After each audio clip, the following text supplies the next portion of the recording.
Did you guys earn the 2017 World Series title? That's what I wanted to address also.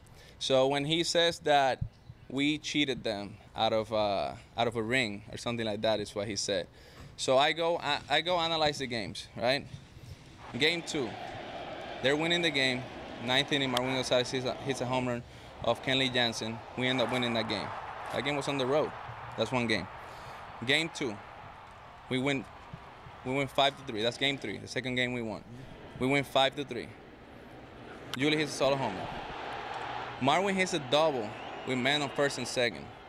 To all the fans out there that are watching this, when there's a guy on second, catchers and pitchers, they use multiple signs. In the World Series, they don't use the same multiple signs as the regular season. The games are way too important to use after one or after 2 or strikes plus 1. The games are too important to use those signs. Those signs can be decoded. They're hard signs. Marwin hits a double with man on first and second. That's 3 runs. Brian McCann hits a single with man on second. Again, multiple signs. That's 4 runs. Evan Gattis, with Reddick at first, hits a chopper to the pitcher Watson. He throws it away. Reddick scores from first. Those are the 5 runs we scored that day. And that's just PFP. He just threw the ball away. We score a run, right? Game 5, one of the best games of all times. I hit a double with man on second. That's 1 run. Julie hits a home run with man on second. Again, it's multiple signs. It's multiple signs. Nobody knows what's coming. So you guys did not have their signs? No. I'm telling you, Ken, the World Series games are too important to use easy signs. There are Morse codes out there. I mean, there's signs that nobody can get. There's so many variations that you can use, and nobody can get that. Julie hits a homer. That's 4 runs. Altuve hits a homer of Maeda with men on first and second. Again, Ken, multiple signs. Alex Bregman hits a walk-off single with a pinch runner on Derek Fisher. He was a pinch runner. He don't know what's going on in the game. He hasn't been at second base the whole World Series, so he don't know what's happening behind the plate. Bregman hits a walk-off single with men on second. Again, Ken, multiple signs. We go to Game 7. George Springer, little double. Alex Bregman hits a ground ball to Cody Bellinger. He throws it away. People say pitching and defense win ball games. We end up winning Game 7 on the road. There's no trashing on the road. There's no cheating on the road. So when I analyze all the games, we earned that championship, Ken. We didn't steal it. Instead of talking about it, he should have done something about it. When you look at the World Series, they left so many guys on base on Game 7 throughout the whole World Series. Cody didn't have a good World Series. So for him to be talking about us stealing that championship, don't talk about it. You should not be talking about it. You should have done something about it. Because when you analyze the games, we won fair and square, Ken. And we earned that championship.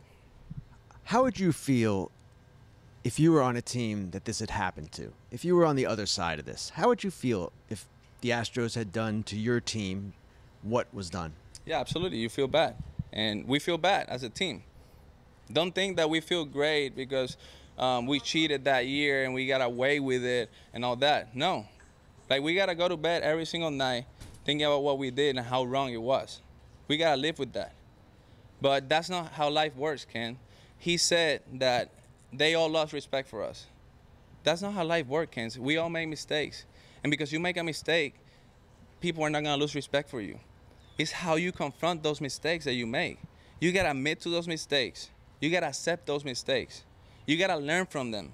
You got to change so you don't make those mistakes again. And you got to move on with a clean slate, Ken. You can't be judged by the first mistake you make. That's not how life works at all.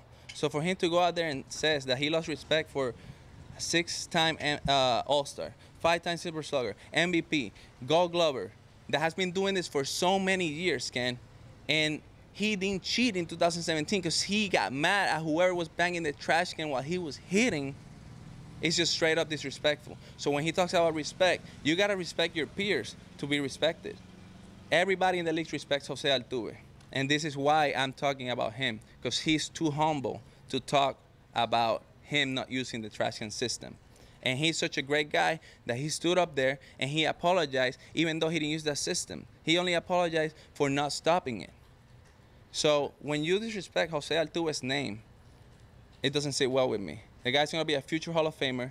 His integrity is impeccable. It's off the charts. He's one of the nicest guys you will meet, and he didn't cheat. So he earned the MVP. So for me, when he talks about respect, you got to respect your peers if you want to be respected.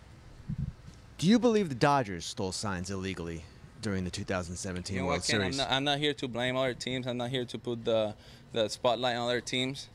We're here now in spring training, and everybody is talking about the Houston Astros and what we did in 2017. We got to take that on the chin, Ken. We got to take that on the chin. Whatever people have to say, the facts that people have to say, we got to take that on the chin. But like I said before, what doesn't sit well with me is when you say false statements. If you don't know the facts, if you're not informed, this is America, Ken. You can say whatever you want. You can say whatever you want.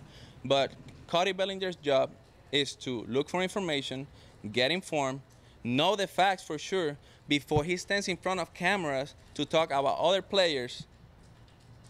You should get informed. You should be informed before you talk about other players. If you don't know the facts, then you got to shut the All right, a number of players have expressed frustration, even anger, that the Astros players were not punished.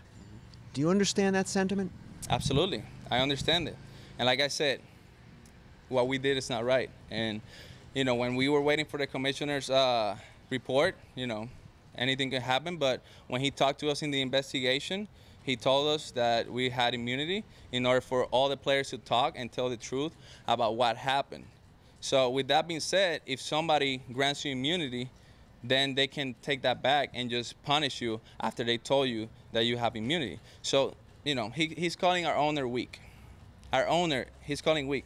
A guy that came to the United States with $10, made so much money that he could buy the Houston Astros, didn't know about what was going on early in 2017, and you're going to sit there because he's trying his best to protect our organization and apologize. He said that he didn't think what you guys did affected the games. I know. And But we all know that it affected the games. You got to understand that he's not a baseball player like we are. You're around baseball all the time. You talk to us all the time, Ken. I know for a fact as a player that if I know what's coming, I'm going to have an advantage. Yeah. But he doesn't stand up there and hits. He just knows that hitting is just hard. You know what I mean? So when you think hitting is hard, you think that even if you know what's coming, it's hard.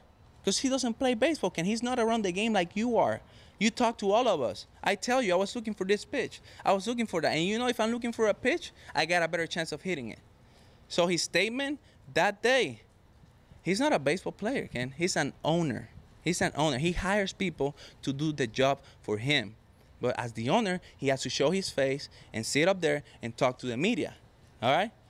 But we all know as players that, yeah, we do have an advantage. But as an owner that doesn't play the game of baseball at this level, that is not asking questions around like all the reporters are to the players, he don't know what kind of advantage we have by knowing, because from afar, it looks hard.